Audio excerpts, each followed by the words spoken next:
การฟังธรรมเหมือนสั่งธรรมให้แก่ใจฟังไปเกิดความหูสุดสูสังใจเปรียบเหมือนเสือธรรมเปรียบเหมือนธรรมคอยกันบังหูเฮาฟังใจเฮาคิดจิตจะได้สบาย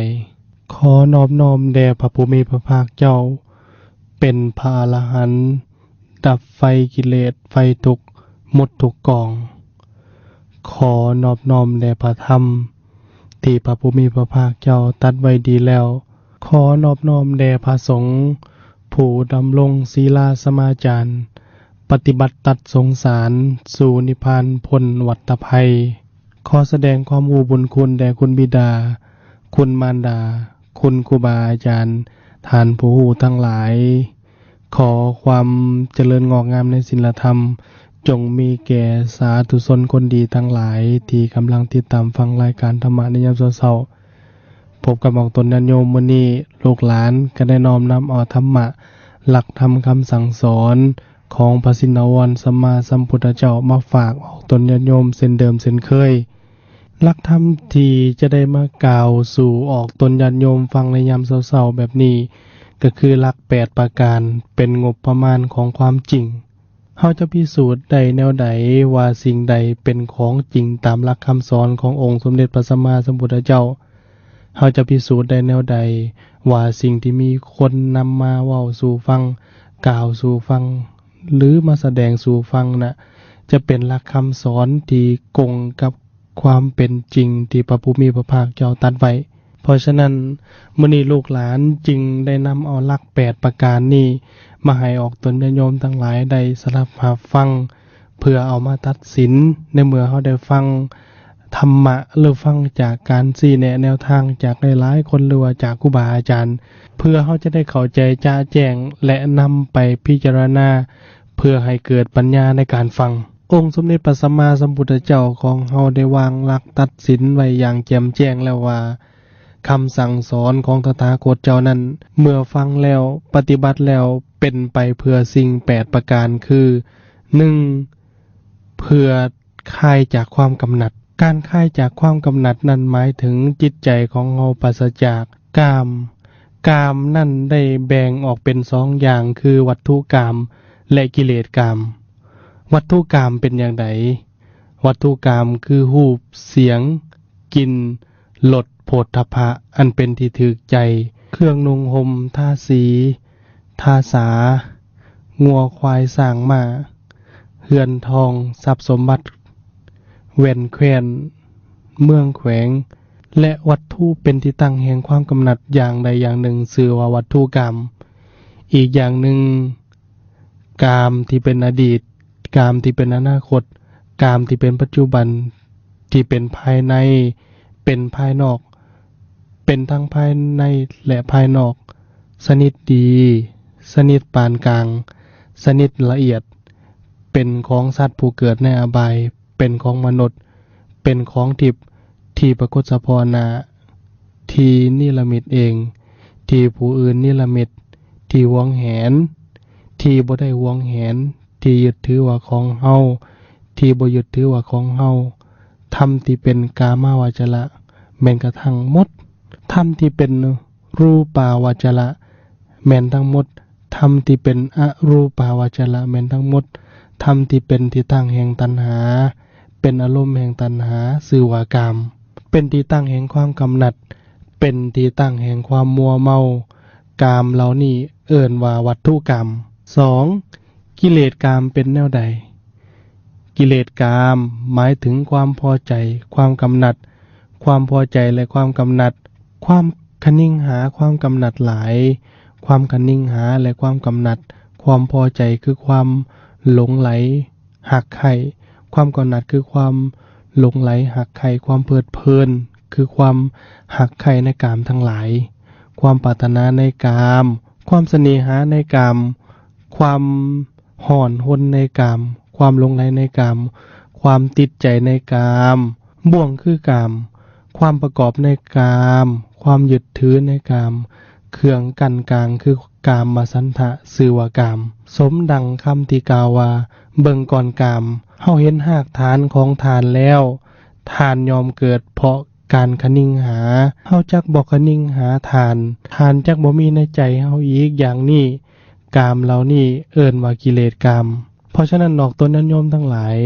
ธรรมะใดๆก็ตามที่เฮาได้ฟังเฮาได้เรียนรู้มาเมื่อฟังมาแล้วนำมาปฏิบัติเฮ็ดให้คลายจากความกำหนัดเหล่านี้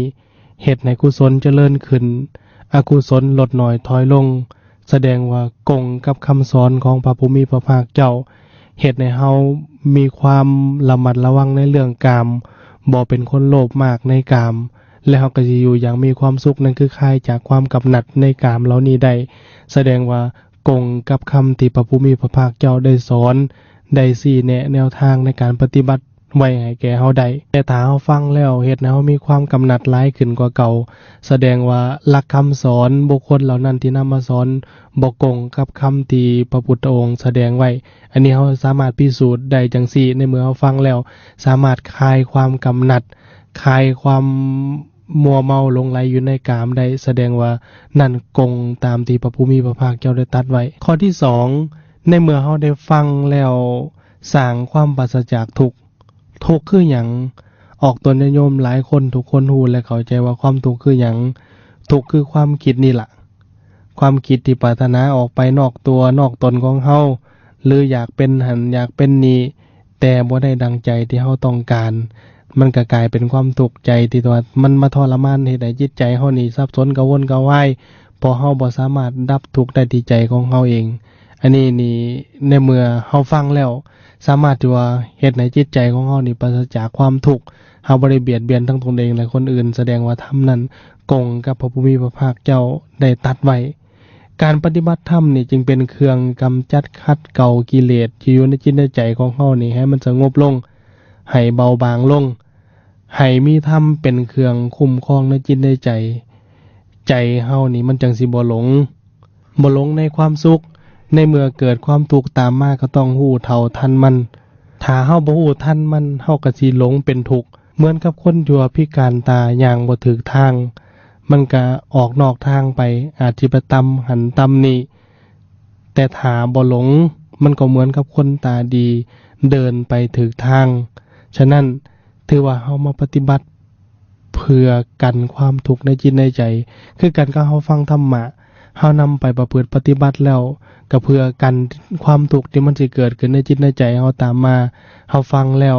สามารถสร้างความปราศจากทุกข์ว่าง่ายว่าเฮาเข้าใจในเรื่องความทุกข์เฮาเรียนรู้ทุกข์และอยู่กับทุกข์ได้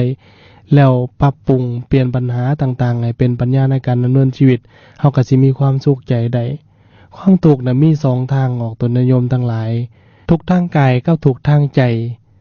สิ่งที่เฮาจะแก้ไขให้พ้นทุกข์ได้ก็คือการที่รู้ใจของตนเองโดยการเข้ามาประพฤติปฏิบัติเฮ็ดจิตใจของเฮานี่ให้ละซึ่งความร้อนรนสับสนอนตการให้กลายเป็นคนใจเย็นถ้าใจเย็นแล้วบ่มีอิหยังเป็นทุกข์เลยอันนี้เราต้องเข้าใจหลายคนมีคำถามและก็มีคำตอบอยู่ในจิตในใจแต่ว่าเฮาบ่สามารถแก้ไขได้ย้อนเฮาบ่ปฏิบัติอิหยังที่เฮ็ดให้จิตใจเฮานี่ร้อนรนวุ่นวายสิ่งที่เฮ็ดให้จิตใจเฮาร้อนวุ่นวายนั่นก็คือการคิดหลายคิดแบบบ่มีประโยชน์คิดบ่ฮู้จักหยุดความคิดนึกที่บ่เป็นธรรมความคิดที่บ่ฮู้จักปล่อยจักวางความคิดที่บ่เป็นกลางคิดเข้าข้างตัวเองบ่มีเหตุผลเมื่อใจของเฮาเองบ่เป็นกลางมันก็จะกลายเป็นอคติลำเอียงในเมื่อมันกลายเป็นแบบนี้แล้วเฮาก็จะหาความสุขใจบ่ได้เลยเพราะฉะนั้นการที่เฮาเข้าวัดเข้าไปปฏิบัติธรรมหรือว่าฟังธรรมะนะมันจะเฮ็ดให้เฮารู้จักดับทุกข์ด้วยการเริ่มต้นปฏิบัติเช่นเอาอาจสิกำหนดรู้ลมหายใจเข้าออกถ้าเฮาประพฤติปฏิบัติไปเรื่อยๆพอจิตใจของเฮาสงบมันก็จะรู้จะเห็นธรรมะเกิดขึ้นมาได้แต่ว่าถ้าจิตใจเฮาบ่สงบนี่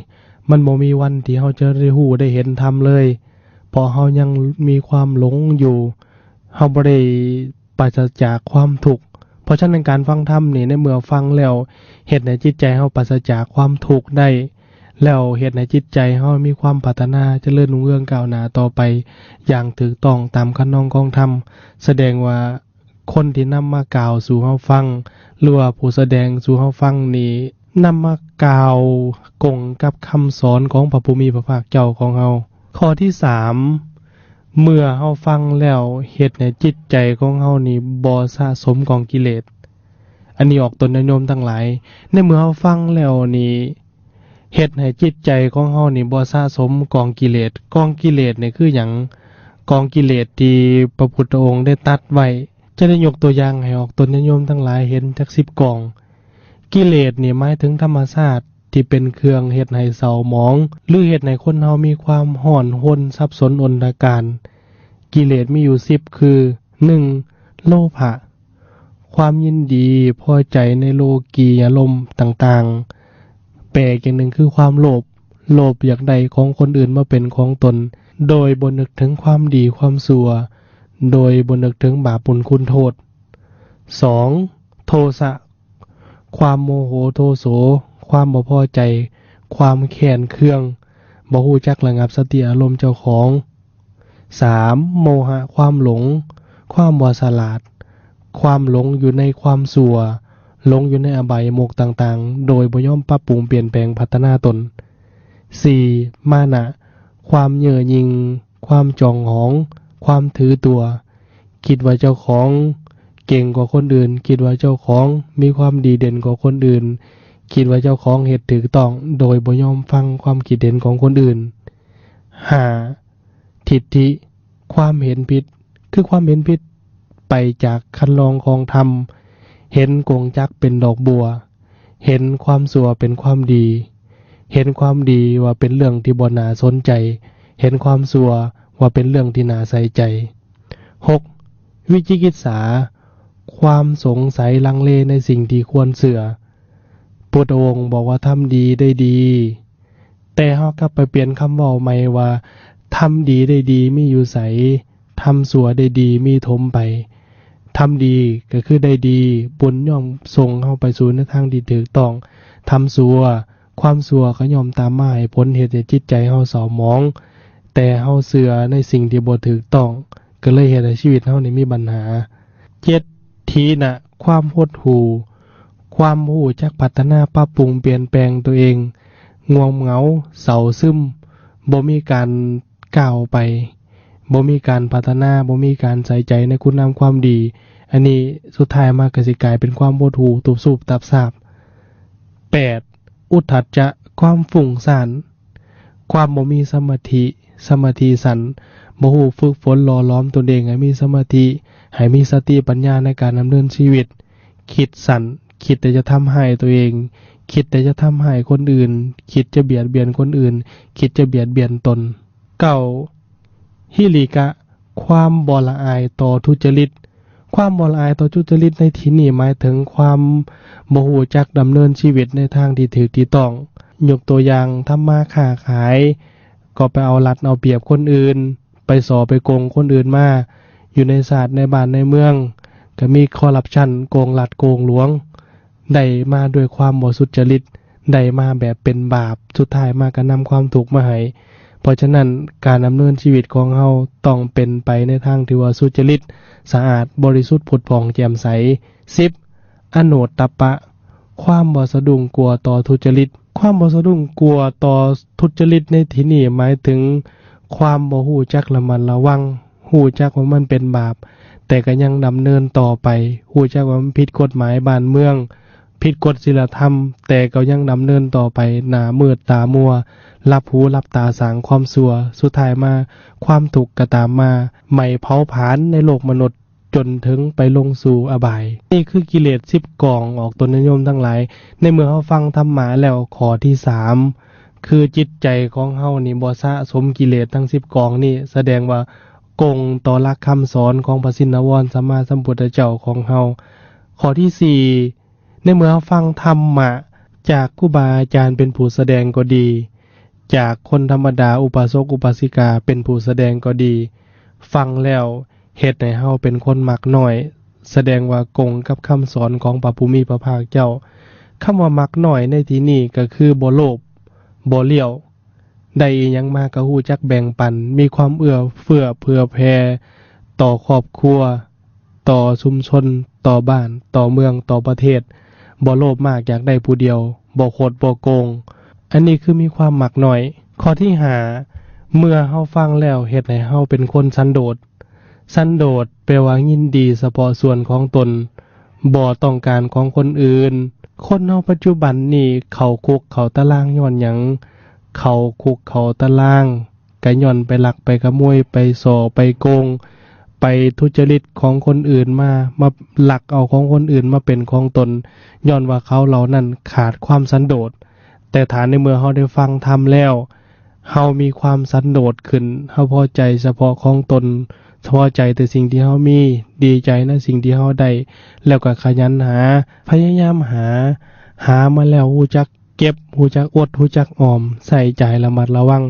บ่ใส่ใจฟุ่มเฟือยสุรุ่ยสุร่ายคบหมู่คบครูกับคบหมู่คบครูที่นำพาเฮาไปในทางเจริญทำมาค้าขายก็บ่ผิดกฎหมายบ้านเมืองบ่ผิดศีลธรรมบ่เอาเปรียบเอารัดตนเองและคนอื่นก็จะเฮ็ดให้ชีวิตเฮามีความสุขหลายขึ้นเฮาต้องมีสันทาละสันโดษเป็นครอบเป็นครัวก็พอใจในลูกในเมียของเฮาพอใจในลูกในผัวของเฮาอย่าไปมัวติดอยู่ในกามไปมัวเมาหลงไหลอยู่ในของคนอื่นโดยที่บ่แม่นของตนคันเฮาไปหลงไหลอยู่ในของคนอื่นสุดท้ายมาความทุกข์มันก็สิตามมาเพราะฉะนั้นเฮาต้องพอใจในสิ่งที่ตนมีดีใจในสิ่งที่ตนได้คือรู้จักพอใจในชีวิตของตนเองและครอบครัวของตนศาสตร์บ้านเมืองของตนข้อที่6ในเมื่อเฮาได้ฟังธรรมแล้วเฮ็ดให้ชีวิตเฮานั้นหรือว่าการกระทำของเฮานั้นสงบสงัดจากหมู่คณะสงบสงัดจากหมู่คณะในที่นี้หมายถึงสงบสงัดจากหมู่ประเภทที่ว่าเป็นคนพาลแล้วเฮาจะรู้จักใช้ปัญญาในการดำเนินชีวิตเฮาจะรู้จักคบแต่บัณฑิตคบคนพาลพาไปหาพิษหาความทุกข์คบบัณฑิตพาไปหาผลคือความสุขในทางที่ถูกที่ต้องเฮาต้องมีกายวิเวกคือความสงัดกายความสงัดกายนั่นหมายถึงกายหลีกเลี่ยงออกจากการคุกคีหมู่คณะที่เป็นคนพาลคุกคีด้วยการกังวลทางกายต่างๆคุกคีด้วยเครื่องแวดล้อมอันบ่สงบต่างๆมีเสียงต่างๆเป็นต้นเอาตนหลีกออกไปอยู่ในสถานที่สงัดอีกอย่างหนึ่งหมายถึงศีลเพราะว่าศีลนั้นเป็นเหตุให้มีความสงัดเวรสงัดภัยทางกายวาจาและใจจึงเอิ้นว่ากายวิเวก2จิตวิเวกคือมีความสงัดทางจิตสงัดทางจิตนั่นหมายถึงเหตุจิตใจให้สงบสงัดจากนิวรณ์ทั้งหลายจากความกังวลทั้งหลายปลงความกังวลทั้งหลายลงแล้วรวมจิตใจให้เป็นสมาธิสงบจากนิวรณ์ทั้งหลายลงเสียด้วยการปฏิบัติจิตตนให้เป็นสมาธิตั้งมั่นอยู่ในอารมณ์ของสมาธิจิตของเฮาก็จะสงบเป็นสมถะจากนิวรณ์ทั้งหลายจากความกังวลทั้งหลายที่เฮ็ดให้ชีวิตของเฮาร้อนรนสับสนอนตการวุ่นวายอันที่3อุปธิวิเวกคือสงัดจากกิเลสสงัดจากกิเลสอันเป็นเครื่องที่ให้จิตใจเฮาเศร้าหมองหมายถึงเฮาต้องปฏิบัติตนให้มีปัญญาอบรมความรู้ตนให้รู้จักสิ่งที่ถูกสิ่งที่ต้องพิจารณารูปธรรมนามธรรมให้เห็นสัจจะคือความจริงตั้งต้นแต่ทุกขสัจจะสภาพที่จริงคือทุกข์พอเมื่อนามรูปอันนี้ต้องเป็นไปตามไตรลักษณ์คือบ่เที่ยงเป็นทุกข์เป็นอนัตตาเป็นทุกขสัจจะสภาพที่จริงคือทุกข์เป็นสิ่งที่ต้องมีต้องเกิดดับเป็นธรรมดาฉะนั้นเมื่อพิจารณาให้เกิดปัญญาเห็นทุกข์เห็นการเกิดดับจิตก็จะนายสิ้นความยินดีบ่ยึดถือในห่างกายนี้เฮ็ดให้จิตใจของเฮามีความปลอดโปร่งโล่งสบายเฮาก็จะรู้แจ้งและเข้าใจจริงเฮ็ดให้เฮามีสมาธิมีความมั่นคงในการดำเนินชีวิตได้เพราะฉะนั้นเมื่อเฮาฟังธรรมแล้วข้อที่6คือเฮ็ดให้ชีวิตเฮาหรือการกระทำของเฮาน่ะสงบสงัดจากคนพาลทั้งหลายแสดงว่าการแนะนำนั้นกงกับหลักคำสอนของพระสินวรสัมมาสัมพุทธเจ้าของเฮาข้อที่7เมื่อเฮาฟังธรรมะแล้วเฮ็ดให้เฮามีวิริยะคือความเพียรอันกงต่อทางพระนิพพานวิริยะบารมีนี่หมายถึงการกระทำที่ใส่ความเพียรเป็นที่ตั้งสัมมาประธานคือความเพียรที่ถูกต้องมีอยู่4อย่างคือ1สังวรประทาน พียรระวังบ่ให้บาปเกิดขึ้นบาปคือหยังบาปคือความเศร้าหมองบาปคือสิ่งที่มันเฮ็ดให้หัวจิตหัวใจของเฮามีความหอนวนสับสนวุ่นวายบาปคือสนิมที่มันกัดกินหัวใจของเฮาคือความโลภความโกรธความหลง2ปหานะประทานเพียรระวังบาปที่เกิดขึ้นแล้วให้มันเบาบางลดน้อยถอยลงเฮาต้องระวังถ้าบาปคือความอิจฉาริษยาความโลภความโกรธความหลงมันเกิดขึ้นในจิตในใจของเฮาต้องพยายามเฮ็ดให้มันเบาบางลดน้อยถอยลงจากที่ว่าเฮาโลภอยากได้ของคนอื่นเฮาโลภอยากเบียดเบียนคนอื่นที่เปาของคนอื่นมาเป็นของตนเฮาก็ต้องเพียรให้มันเบิดไปจากจิตจากใจของเฮาจากที่เฮามีความโมโหโทโสเฮามีความเครียดแค้นที่จะทำให้ที่จะทำลายคนอื่นเฮาก็ต้องเฮ็ดให้ความโมโหโทโสนั้นเบาบางลดน้อยถอยลงจากเฮามีความหลงบ่ฮู้อันใดชั่วบ่ฮู้อันใดดีถ้ามันมีความชั่วอยู่ในใจของเฮาแล้วความโลภบังตาอวิชชามันบังใจแล้วเฮาต้องเพียรละความหลงคือความบ่ฉลาดในบุญกุศลความบ่ฉลาดในคุณงามความดีนั้นเฮ็ดให้มันเบาบางลดน้อยถอยลงแล้วหันกลับมาสู่หนทางที่ถูกต้องนั่นคือทางที่เป็นสัมมาทิฏฐิ3ภาวนาประทานเพียรเฮ็ดบุญให้เกิดขึ้นคือสร้างบุญสร้างกุศลสร้างคุณงามความดีมีความภาคเพียรตั้งจิตตั้งใจให้แน่วแน่ตั้งใจว่าสิสร้างคุณงามความดีให้เกิดขึ้นในจิตในใจของเฮาให้ได้ตั้งตนตั้งใจตั้งไว้ให้ดีตั้งแต่วันนี้ขอจงตั้งใจตั้งตนตั้งจิตตั้งตนให้เป็นมิตรต่อตนเองและคนอื่น4อนุรักษณประทานเพียรรักษาการกระทำบุญไว้ต่อเนื่องคือหมายถึงเฮ็ดคุณงามความดีให้สม่ำเสมอเฮ็ดบุญกุศลให้สม่ำเสมออยากได้บุญก็เอาบุญไปต่อบุญบ่แม่นอยากได้บุญแล้วเอาบาปไปต่อบุญมันก็สิบ่เกิดขึ้นคืออย่างเฮาเฮ็ดไร่เฮ็ดนาออกต้นนิยมทั้งหลายปีนี้เฮ็ดนาได้ข้าวเต็มเล้าแล้วอีก3ปีบ่เฮ็ดนาถามว่าเฮาสิเอาข้าวอยู่ไสมากินเพราะฉะนั้นเราทำคุณงามความดีต้องทำให้มันสม่ำเสมอเฮ็ดดีให้พอดีเฮ็ดดีให้ถึงดีอย่าเฮ็ดดีเกินดีคันเฮ็ดดีเกินดีแล้วมันสิมีความทุกข์ตามมาอันนี้เฮาต้องรู้จักความพอดีในตนสร้างบุญให้มันสม่ำเสมอเฮาจังสิมีความสุขกับการสร้างสรรค์คุณงามความดีนี่คือวิริยะปรมีคือความภาคเพียรที่ถูกต้อง4อย่างข้อที่8ในเมื่อเฮาฟังธรรมแล้วฟังการแสดงแล้วเฮ็ดให้เฮาเป็นคนเลี้ยงชีวิตง่ายการเป็นคนเลี้ยงชีวิตง่ายหมายถึงการดำเนินชีวิตเป็นอยู่ง่ายๆกินอยู่ง่ายๆไปง่ายมาง่ายนั่งนอนง่ายบ่ติดสุขบ่ติดทุกข์เป็นคนเรียบง่ายบ่เป็นคนหลายเรื่องนั่นเองคันเว้าภาษาบ้านเฮาว่าการเป็นคนเลี้ยงชีวิตง่ายน่ะกินอีหยังก็ได้กินจังไดก็ได้อยู่จังไดก็ได้ไปมาแบบใดก็ได้ง่ายๆสบายคือบ่ได้ถือเกียรติถือยศบ่ได้ยึดติดอีหยังกระดักกระดอยกให้เห็นตัวอย่างง่ายๆก็คือว่ากินอีหยังก็ได้คันเป็นของกินแกงหน่อไม้ตำบักหุ่งตำบักแตงบ่การอยู่ง่ายๆก็คือนอนหม้องใดก็ได้ขอเพียงสถานที่นั้นอยู่แล้วมันมีความสงบมีความปักกุมสมเย็นมันบ่มีความวุ่นวายมีหมอนหน่วยเดียวสาดพื้นเดียวมีสายคาที่บังฝนมีฝาที่ว่ากั้นลมมีความสะอาดสะอ้านมีความปักกุมสมเย็นสงบสงัดก็สามารถอยู่ได้อย่างยกตัวอย่างให้พระสงฆ์ครูบาอาจารย์เพิ่นอยู่ง่ายๆอยู่ง่ายๆคือหยังอาศัยบิณฑบาตจากออกตนญาติโยมกินง่ายๆออกตนญาติโยมเอายังมาถวายก็สันได้กินได้อันนี้คือกินง่ายๆไปง่ายมาง่ายไปบ่มีออกตนญาติโยมประสงค์ก็ย่างเอาหรือว่าคุมื้อนี้ก็ทันสมัยขึ้นมาอาจสินั่ง3ล้อหรือว่ามีรถมีรางหยังก็ให้ขี่หรือว่าบ่มีรถให้ขี่ก็เพิ่นสิย่างเอาแบบว่าเดินธุดงค์เพิ่นเอิ้นว่าเดินธุดงค์ก็ได้นอนก็นอนง่ายๆสบายอยู่จังไดก็ได้ก็แนมที่ว่าเวลานอนก็แนมอย่าลืมทำคุณงามความดีไหว้พระสวดมนต์แผ่เมตตาอันนี้ง่ายๆคันเฮาเป็นคนเลี้ยงชีวิตง่ายๆจังซี่แล้วเฮาสิมีความสุขเฮาสิมีความสำราญใจที่เฮาได้เลี้ยงชีวิตมาคุมื้อในสังคมเฮาบางทีเกินไปคอนซูเมอริซึมเกินไปบริโภค เคยกินแบบของหรูๆหราๆเคยกินของราคาแพงๆแล้วเคยอยู่แบบสะดวกสบายเคยอยู่แบบเพียบพร้อมทุกสิ่งทุกอย่างเคยอยู่แบบมีเสียงเคยอยู่แบบมีคนเอาอกเอาใจแล้วพอมาอยู่แบบง่ายๆนี่ก็อยู่ยากออกตนนิยมทั้งหลายกินยากอันที่จริงชีวิตมันก็เป็นเรื่องของง่ายๆเฮาเกิดมาการที่เฮาบริโภคอาหารเฮาก็กินหยังกินเพื่ออยู่หยังเพื่ออยู่แล้วเฮ็ดชีวิตของง่อยมีค่ามีราคามีความหมายสามารถนำกายนี่สร้างความดีให้มีค่ามีประโยชน์ต่อตนเองและมีประโยชน์ต่อสังคมบ่แม่นว่าอยู่เพื่อกินอยู่เพื่อกินคือหยังอยู่เพื่อหลินเพื่อกินเพื่อเที่ยวหลงไหลในวัตถุที่ว่ามาปนเปื้อนเจ้าของ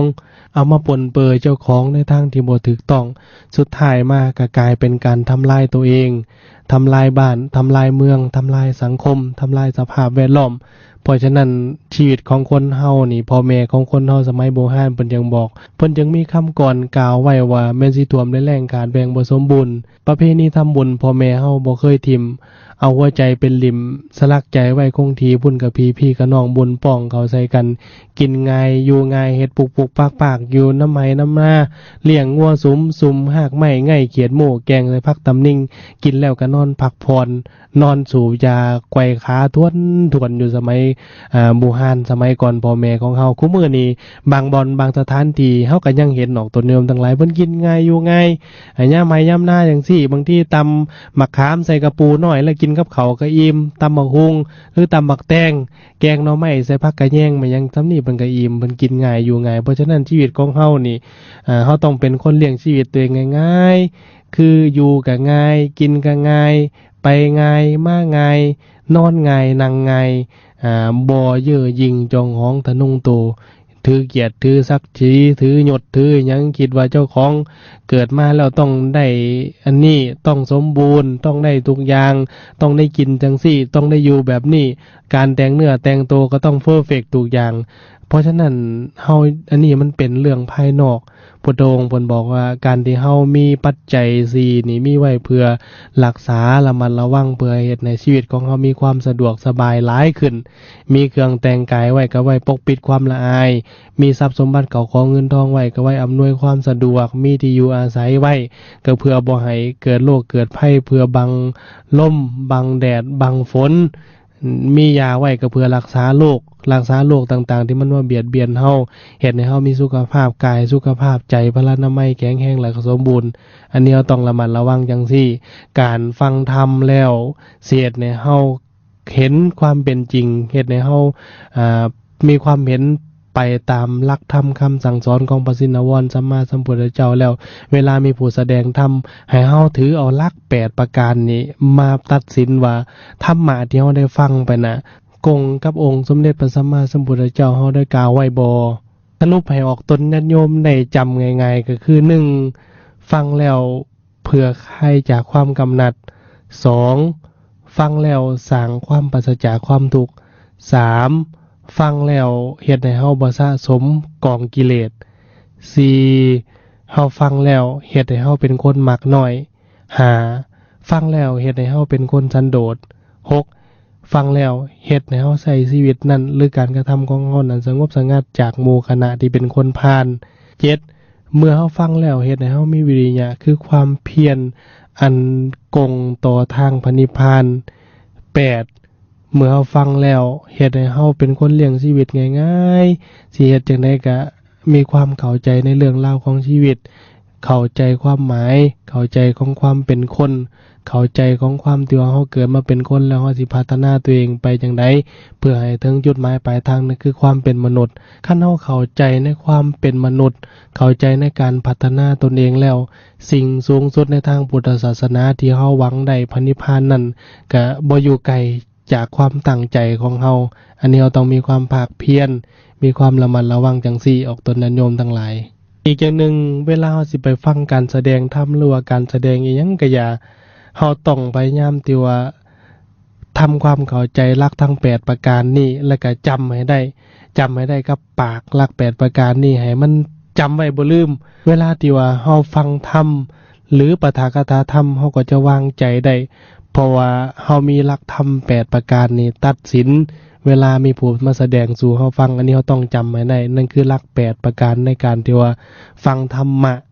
ฟังแล้วนำไปประพฤตินำฟังแล้วนำไปปฏิบัติถ้ามันกงกับหลัก8ประการนี่แสดงว่ามีผล